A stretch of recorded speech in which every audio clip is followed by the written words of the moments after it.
大家好啊，歡迎收睇今集嘅的士駕駛報告。咁今日咧係2月15號星期日嚟嘅。你見我今日開工個地方咧係好唔尋常嘅。呢一度咧就係荃灣嘅多層停車場啦。我相信大家應該極少咧見到我喺停車場起步嘅。咁但係呢一日咧係特殊情況啦，因為某啲原因咧，我就一早租咗車啦，但係咧我就要揸唔到咁耐啊。我大概12點半咧，我先開始喺荃灣起步啊。所以咧一早咧就叫個上一手嘅司機咧就泊咗喺停車場嗰度啦，咁我就去到12點半咧先嚟攞車啊嚇。係啦，停車場起步一落去咧就係呢一個西樓角路啦，咁一出嚟咧即刻有客啦，咁由西樓角路咧去川龍啊嚇，咁我都估唔到啊，咁快已經有客啦。同埋咧今集我嗰個節奏咧係較慢咗啲嘅，因為呢一集咧其實我淨係揸咗，實際上咧係揸咗4個鐘左右啦，咁所以我個節奏較慢咗啲嘅。本身我嘅影片應該係10倍速嘅，呢一集咧就係8倍速嘅，咁睇下沿途嘅路段可唔可以同大家講多啲唔同嘅事情咯，咁樣嚇。好啦，咁呢個西樓角路去川龍嘅行程咧好簡單啦。咁頭先係經翻綠楊新村後邊啦，咁啊上翻嚟呢個荃錦公路啦，然之後荃錦公路一直上去川龍就可以啦。咁其實咧，我想講而家咧喺我前邊再前面嗰架車咧，其實行得比較慢啲嘅。咁但係佢一路咧都冇揾一個合適嘅掉頭位讓我哋後邊啲車啦，後邊都形成咗個車龍噶啦。不過最後咧佢都可能知自己行得比較慢咧，喺一個位咧佢就入咗一個避車處入邊咧俾我哋行先嘅。咁但係而家我哋暫時都行得比較慢啲嘅嚇。好啦。咁應該差唔多咧，佢就會讓開噶啦。咁佢都識一啲道路上嘅禮儀啦嚇。好，呢個位佢停埋一邊啦。咁我哋咧之後就真係行得快咗好多嘅，可以係啦。咁可能唔熟路啦，咁啊始終係假日咁樣，即係有啲駕駛者可能真係未必成日嚟荃錦公路，可能有啲驚啦。條路又彎，而且又即係來回嘅車流其實都幾快下，有陣時候。好啦，咁喺度落完客之後呢，我就想唞一唞先。我想揾個位唞一唞，咁但係而家呢條路呢咁窄就唔方便唞嘅。不過呢，前面呢一個位呢，就係一條冇人嘅道路嚟嘅，咁就喺度唞一唞先啦。順便等下睇下有冇一啲嘅訂單，睇下 Uber 會唔會派單俾我啦。不過我感覺似乎唔會啊，咁所以就唞咗陣之後呢，我決定都係自己落翻山啦，去翻荃灣嘅方向再尋求個機會啦。好啦，咁其實本身呢，我係有諗過呢，直情連下晝呢4個鐘都唔開嘅，咁但係就算啦，都開下咯，咁回翻個租金咯。咁但係今日我嘅即係要交嘅費用，除咗係租金同埋燃油嘅成本之外呢，仲要交埋個停車場錢啊，168蚊啊個停車場錢，再加上我400蚊嘅租金啦，再加上我有錢，我諗大概50-60蚊左右啦，咁所以都需要大概600-700蚊先回到本咯，可能大概係啦。好，咁頭先咧由荃錦公路呢度落山啦，去到木棉下村呢度咧就成功接到客啦，就係上到呢個街客去石圍角街市嘅。好啦，見唔見到前面呢架貨 van 啊？HiAce 100仔啊，都係一啲香港好罕有嘅一啲貨 van 啦。好啦，咁而家咧我哋咧就嚟到石圍角呢度落完客啦，一個29蚊嘅行程啊嚇。好。搞掂呢個行程之後呢，我就今日呢我原本係諗住一個養生之旅嘅，即係平時大家見我好少排的士站啦。今日呢，我諗住就如果冇客嘅話，盡量都排的士站嘅。好啦，咁我哋呢就轉入嚟西樓角路啦，然之後呢再轉入去荃灣呢個多層停車場底下嘅的士站啦。頭先我就喺上面嗰度泊車，而家就喺度排站啦，喺度排下隊先咯。平時我就真係極少會轉入嚟嘅，咁因為平時我嘅諗法係覺得咁樣入嚟排隊係浪費機會啦，倒不如出去周圍兜下睇下有冇客啦。不過有陣時候呢，如果你想休息嘅話呢，就都可以排下隊嘅。咁我就係咯，上嚟休息下唞下咁樣嘅。好啦，好，前面架車終於行啦，咁我而家咧就去到頭位啦。咁哇，見到呢度咧有啲人係用個噴漆喺度寫住小心啊，你見唔見到啊？嗰個柱位嗰度嚇，咁我諗應該唔係政府嘅人去噴啦，應該係無啦啦有啲人喺度噴啦。咁的確咧喺呢個位，我哋需要小心左邊呢個位。如果唔係咧，你左邊個鏡或者車身就會撞到條樓梯咁咧，真係要小心。呢個位係設計得比較窄少少嘅。好啦，咁我哋咧再等多陣咧，就成功上到客咧，就由荃灣站去白田壩村嘅，即係咧其實行翻頭先嗰啲嘅道路啦。咁白田壩村就係喺荃錦公路個入口嗰度轉入去就係噶啦。係啦，咁荃灣站應該主要都係上呢啲嘅行程，呢類型嘅行程啊。好啦，咁而家呢，我哋就透過呢一個迴旋處轉右，然之後再轉左，咁就已經抵達咗白田壩村咯。好，喺白田壩村落完客之後呢，咁就唔好直接落去荃灣站住先，咁我喺度呢整頓一下先嘅。然後我嘅諗法呢，就係龍母廟啊，呢度最近嘅地方能夠上到客嘅話，我諗龍母廟就當之無愧啊。咁頭先我就喺呢一個路口成功上到客啦，咁呢一次咧就上高少少去到呢一個位咧。龍母廟咧係其中一個有客啦，係其中一個咧成日都會有客嘅位嚟嘅。不過就唔係100% 嘅，咁但係都周不時會有客嘅。咁龍母廟上客就去荃豐中心啦，即係又係去西樓角路啦，其實係好近荃灣站嘅嗰個的士站啊，又係。好啦，咁我哋呢度呢就轉翻右，然後呢再喺前邊呢一個位呢再轉右，咁出翻嚟西樓角路啦。我哋呢係呢一個位落客啊，落完客之後呢，好順理成章啦，入翻去荃灣站啦。呢一次呢又係排2號位喎，咁一入嚟已經排2號位噶啦。咁你會見到呢附近有啲的士都泊咗喺度喎，佢哋做啲咩呢？咁佢哋就喺度休息緊啦。咁呢度呢，荃灣站嘅呢個運輸交匯處呢，其實有好多嘅坑道啦，不過真正會使用嘅坑道係好少嘅，其餘嗰啲空置嘅坑道通常都係俾人愛嚟泊車啊休息咁樣嘅。好啦，今次喺荃灣站上嘅客呢，就唔係一啲駁腳期喎，唔係好似頭先咁樣呢，去啲好近嘅地方啦，而係去一個比較遠嘅地方，大圍站啊，荃灣站去大圍站一個地鐵站去地鐵站嘅行程啦。咁當然啦，我哋的士應該就會比地鐵係快好多嘅，因為我哋呢係可以行呢個城門隧道啦，咁樣就可以好快咁樣去到大圍啦。好，咁而家呢，我哋就進入咗呢一個城門隧道啦。咁而家城門隧道嘅出口呢係有啲工程喺度啦。如果要去大圍站嘅話呢，你要提早啲攞定最左手邊嘅行車線啦。如果你要去沙田啊、大埔公路啊、去吐露港公路方向嘅話呢，就要提早啲攞定右邊嘅行車線啦。咁我就去大圍嘅，所以攞左邊嘅行車線啦。咁未來呢一度呢，應該會有一條橋啊，直接呢就可以駁過去獅子山隧道公路嗰邊呢，咁就一路可以去到馬鞍山嘅。好啦，咁本身我就冇問過客我喺大圍站去邊個位啦，因為大圍站呢其實有分出邊個位同埋入邊個位嘅。最後呢，我就喺頭先個路口呢就問個客啦，到底係出邊定入邊？佢就話出邊嗰個 OK 嘅啦。咁好啦，咁啊出邊嗰個即係呢一個位啦，咁就可以俾個客人落車，咁就搞掂啦。好，咁喺度落客啦。咁呢個行程我依稀記得咧，連埋隧道費應該係110蚊嘅嚇。好啦，咁然後呢，我哋就排站啦。今日都係一個排站之旅啊。咁而家排呢一個大圍站啊嚇，今日就排咗2次荃灣站，而家就嚟大圍站啦嚇。So far，目前去到而家為止，全部都係街客嚟嘅，咁就係啦，已經嚟咗大圍呢一邊啦。好，咁再等一下啦，然後呢，就喺呢一度上客呢，由大圍站呢，就去呢個龍坑山邊啊。咁呢一個呢，基本上係如果你做開沙田區嘅話，一定會識嘅地方啦。咁就真係啲客係真係咁樣叫嘅，龍坑山邊係山邊啊。咁意思就係咧喺龍坑村隔離嘅一個山邊嘅位置咯嚇。咁呢個我入行好初期已經有客人叫我去噶啦。咁初時我都唔知喺邊嘅，咁但係後來就知道係呢一個位啦。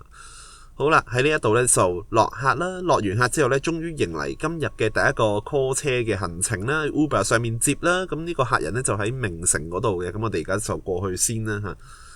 係啦，好，咁而家呢，我哋呢度靠翻左手邊，咁樣就可以直上翻去名城嘅嗰個嘅平台啦，咁去翻佢嗰啲嘅上落客區嘅。好啦，咁呢一度我哋轉咗入去，我哋呢就係去第3期嘅位置，最入嘅位置嘅。好啦，咁我哋呢喺名城呢一度呢就上客去港珠澳大橋啊嚇。咁其實今日呢，我嘅心情其實唔想跑咁遠嘅，因為想休息下啦。你見我都係排下站咁樣啦。咁啊，最後呢，就接啲 call 車期呢，就反而去到好遠啊。名城去港珠澳大橋啊，咁我見個導航呢，寫嗰個距離呢係35公里啊。咁最後呢個行程呢，都要行好一段時間啦，行咗大概23分鐘啦，全程係公路嚟嘅。咁就我知得有啲人呢係好中意跑公路㗎嚇，佢哋係唔知點解佢哋跑公路係完全唔會覺得眼瞓啊，唔會覺得好悶嘅。咁但係我呢種人呢係好 adverse to 跑公路嘅，即係我係中意行啲城市道路多啲啦。咁公路呢，我哋一般嘅，仲要呢一個呢，行成23分鐘嘅公路呢，咁就對我嚟講係好一般嘅。不過就都 OK 啦嚇。咁原來呢，其實大圍名城去港珠澳大橋只不過係23分鐘，如果搭車呢，真係有排搭係啦。咁到底我係有幾唔中意跑公路呢？咁就有一次，我記得有一次自駕遊呢，真係跑公路跑得太多呢，我就真係頂唔順，我就停咗喺休息站，叫我另一個屋企人接力啦。因為我嗰次真係跑得太多，嗰日差唔多跑咗200幾公里嘅公路，全程嘅公路咁樣，咁所以係咯，我就真係麻麻地啊嚇。好啦，咁而同埋呢，入港珠澳大橋啊，或者機場呢啲嘅公路呢，你跑完呢一段30幾公里嘅公路唔係完嘅喎，因為你要吉車出返嚟㗎嘛。除非你喺嗰度等客啦，咁但係我好明顯唔會喺度等啦，因為我今次呢仲要更加係唔會喺度等啦，因為我今次係12點半先開工㗎嘛，得4個鐘頭嘅一個揾食嘅時間啊。咁當然呢，我就係會用盡每一分每一秒啦，咁就會吉車出返嚟嘅嚇，係啦，好。咁而家呢，我哋就繼續呢，沿住呢一個北大嶼山公路咁樣入去呢一個港珠澳大橋啦嚇。好，咁其實呢一集呢係我又可以講下啦，係啱啱旅行翻嚟嘅。咁有觀眾就話點解成2個星期好少見係2個星期都係冇的士駕駛報告，因為去咗旅行啦。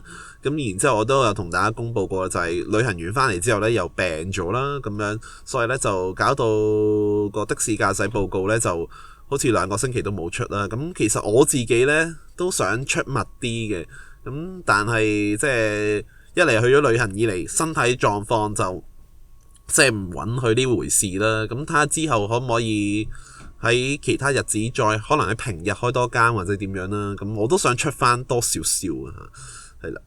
好，咁而家呢，就嚟到呢一個嘅港珠澳大橋。坦白講，其實我覺得今日呢一間係幾好玩嘅。咁啊，朝頭早啊做咗好多，即係唔係朝頭早啦，即係初段做咗好多街客啦。然之後呢，呢一個嘅港珠澳嘅行程呢，又幫今日嘅營業額呢打咗一個強心針啦。咁所以其實去到而家呢一個嘅鐘數呢，我諗租金方面係回晒㗎啦。咁但係頭先所講啦，除咗租金嘅成本之外，今日呢仲有燃油啦，同埋最重要就係停車場錢嘅成本啦。咁係啦，因為嗰個荃灣嘅多層停車場呢，咁都唔平㗎嚇。同埋由朝頭早拍到去中午12點啦，咁所以就都拍咗一段時間，所以呢個係咯，有168蚊嘅泊車錢咧係要去處理嘅。咁但係我又冇嗰個追數嘅心態嘅，即係如果係蝕錢咪蝕錢咯呢一日。咁有陣時揸的士呢就係咁樣噶啦，係有機會蝕嘅。咁只要你遲咗好多開工啦，或者你甚至乎你唔係遲咗好多開工，你冇開工，你可能一早租好咗車啦，突然間你唔想開，咁你就係蝕錢噶啦。咁所以即係揸的士聽落好似好自由，想開工就開工，想唔開工就唔開工，但係又未必係咁自由，因為你會提早報咗間啦，你報咗間之後又唔可以唔開噶啦，咁樣係啦。如果你有啲咩身體狀況，你可能要揾人頂啦，冇人頂嘅話呢，你都要自己硬食翻個租金啦，咁樣。咁我記得好耐之前呢，就都有試過呢，係有其他司機呢係試過係病咗，咁佢想揾人開啦，佢就個司機 offer 出嚟呢，就係唔使交租嘅啫，佢淨係想揾人看住架車，咁佢就唔使俾停車場錢，唔使俾人抄牌啦。咁睇下有冇司機肯即係做佢嗰間啦，即係唔收你租金就俾你揸一間咁樣。咁但係最後好似都揾唔到啊，因為咁當時嗰個打理人有問我啦，不過我就真係唔得閒啊，嗰日真係好唔得閒。如果唔係我都可以幫到手嘅，但係我就真係好唔得閒啦。其他司機都揾唔到啊，咁即係免費俾人揸都冇人揸，最後呢，就我唔知點樣處理啦。好啦，咁而家呢，出到嚟青衣呢度呢，去個廁所先啦，去完個廁所呢，咁之後繼續去兜下咯。咁見到長青村嘅的士站呢，見到係大排長龍嘅嚇。好，咁而家呢，我就行呢一個嘅青衣南橋啦，咁出翻去九龍嘅方向啦。我覺得出翻去九龍之後呢，可以比較容易啲係上到客嘅嚇。好啦，咁而家呢，我哋就喺呢一個嘅3號幹線上面啦。咁我嘅諗法呢，就海盈村啊，唔知點解個腦入邊就諗起海盈村啦。海盈村呢，我覺得係幾特別嘅一個地方啦，因為呢，佢始終呢係俾連翔道啦同埋呢個西九龍公路隔住啦。咁其實呢，就好多時候呢，可能其他地方好旺嘅海盈村呢可以大排長龍嘅，或者其他地方好靜嘅，其他地方啲的士站大排長龍，海盈村嗰邊呢可以人等車嘅，咁所以海盈村係好特別嘅，因為佢係叫做喺工業區附近嘅一個居民區啦咁樣。好啦，咁但係呢，我未去到上客之前呢，即係未去到嗰個的士站附近上客之前呢，咁已經係接到客啦，咁就喺呢個維港匯，最後呢，又係去機場嘅喎。好啦，咁而家呢，我哋就出發去機場先啦。好，咁我哋呢，就行走嘅路線又係昂船洲大橋啦。咁我哋呢，喺前邊嘅呢一個位呢，就可以上橋噶啦。咁我都估唔到呢，第二個喺 Uber 上面接嘅行程又係去翻差唔多嘅方向啦。頭先就係去港珠澳大橋啦，而家就係去機場啦。咁喺呢個位就不如我講下我今次嘅日本旅行啦。今次嘅日本旅行呢，我就係去即係東京，再加去河口湖，再加去輕井澤，然之後再翻返去東京嘅一個咁樣嘅行程啦。咁其實本身我係麻麻地嘅，因為我係唔係好中意啲好凍嘅地方嘅。咁今次呢，呢個行程喺最低溫嘅時候呢，個溫度係-10度嘅。咁我覺得好唔掂嘅。咁我唔知關唔關事啦，令到我最後翻到嚟香港病咗啦。我自己係好唔中意太凍嘅。係啦，我中意啲熱嘅地方啦。其實本身我係諗住我想去沖繩多啲嘅，因為沖繩呢，你點都唔會太凍啦，係嘛咁樣。係啦，同埋我係想真正休息下咯，即係今次呢個東京啊、河口湖加輕井澤呢，都係好多即係都有啲景點啦，然之後都一個頗長嘅揸車嘅距離啦。咁但係如果係沖繩嘅話，我覺得就會比較休閒啲咯，即係因為沖繩嚟嚟去去都係去嗰啲景點，嚟嚟去去都係去嗰啲商場咁樣。我好似呢啲啱我 feel 多啲咯，即係我就係想去旅行嘅時候呢，係乜都唔做，喺酒店攤喺度啊，休息一下嗰種感覺。但係好似一路以嚟嘅旅行都冇實現到呢樣嘢，係啦。咁唔知未來有冇機會實現到啦？好，咁而家呢，我哋就繼續咧，沿住呢一個北大嶼山公路咁樣入去機場啦。咁我諗呢，如果唔係超越前車呢，咁我都係一路都係靠翻慢線噶，除非前面架車太慢啦。好啦，咁呢一個位，我覺得最後嘅爬頭位嚟噶啦，都唔再爬噶啦。咁呢一度呢，一路行翻慢線可以噶啦。咁然後我哋就喺呢個位呢，靠翻右線就上翻去機場嘅方向啦。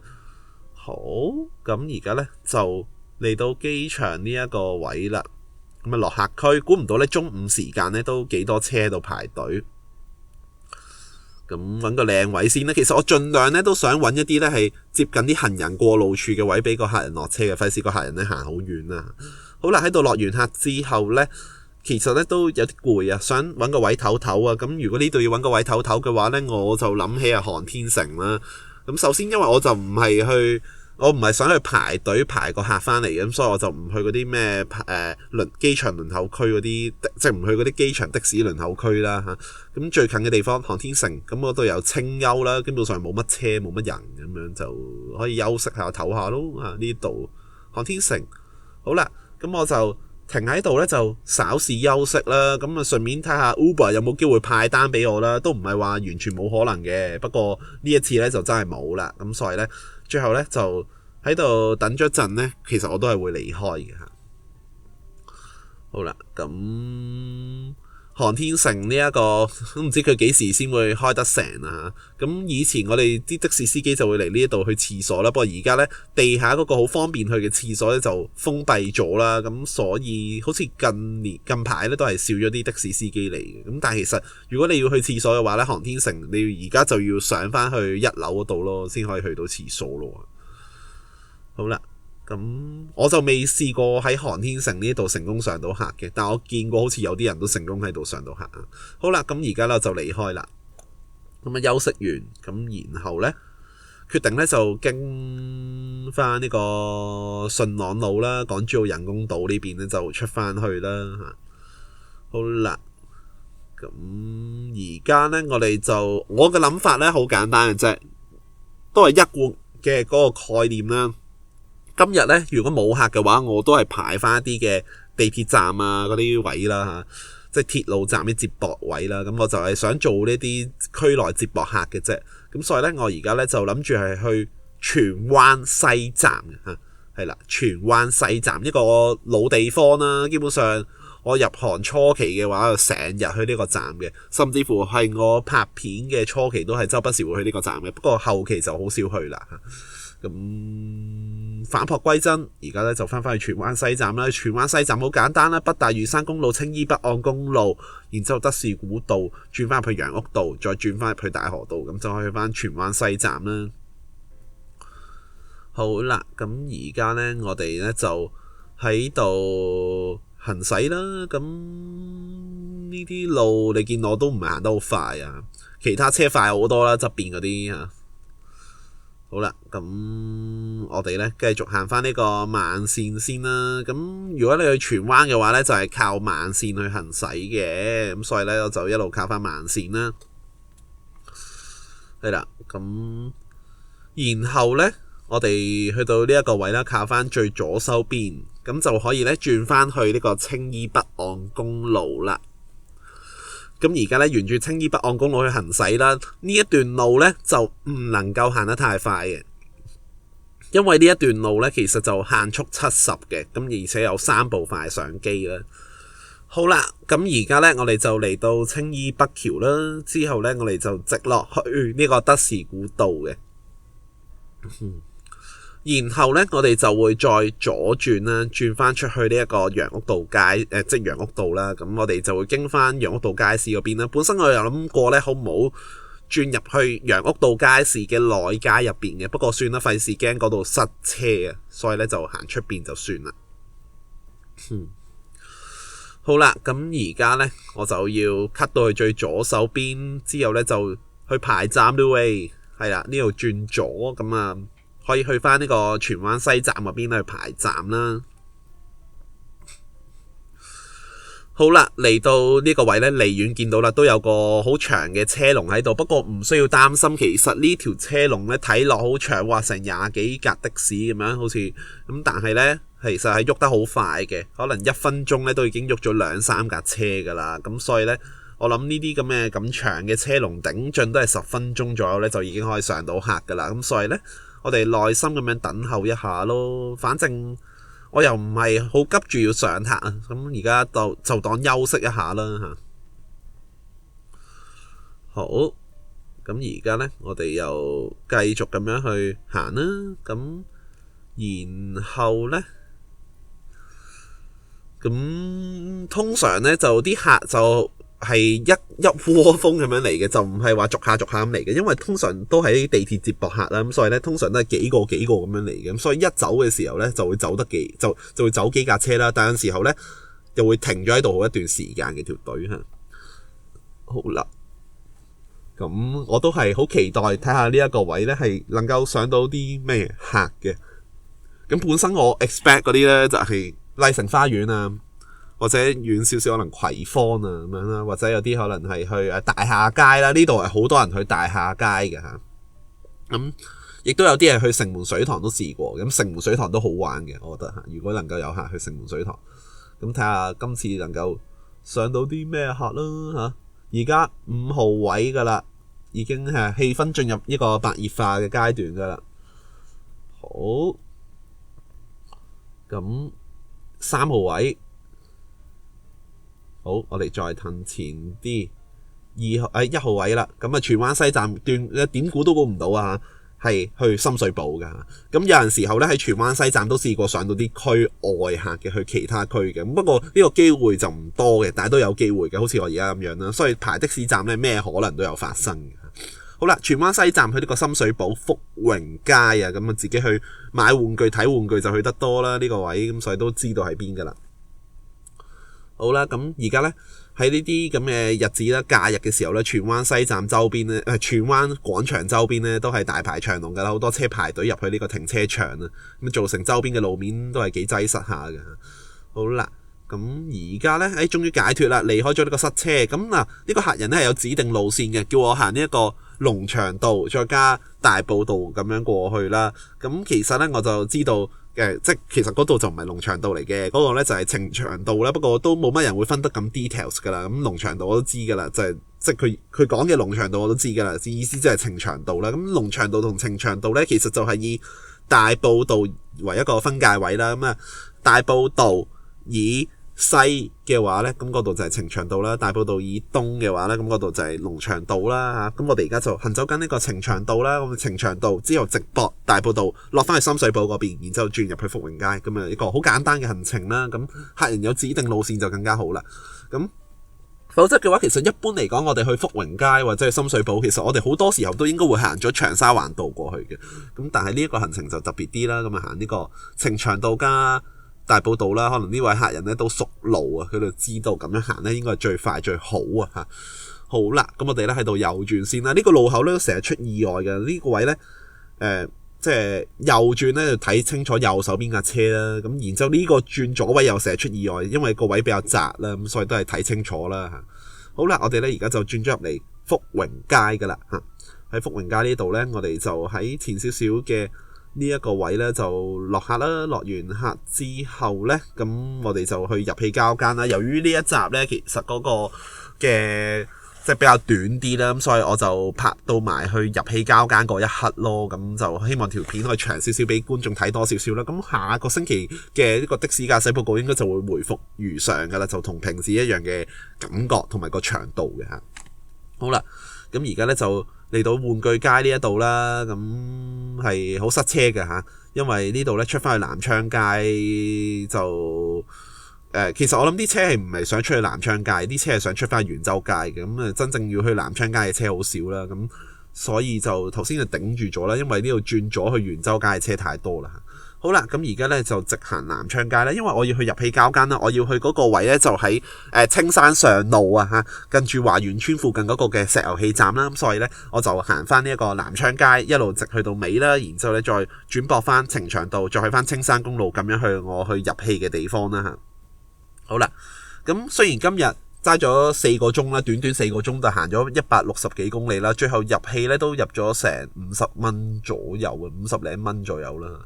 係啦，咁因為的士係大概3毫幾1公里啦，呢啲貴價氣站嚟講嚇。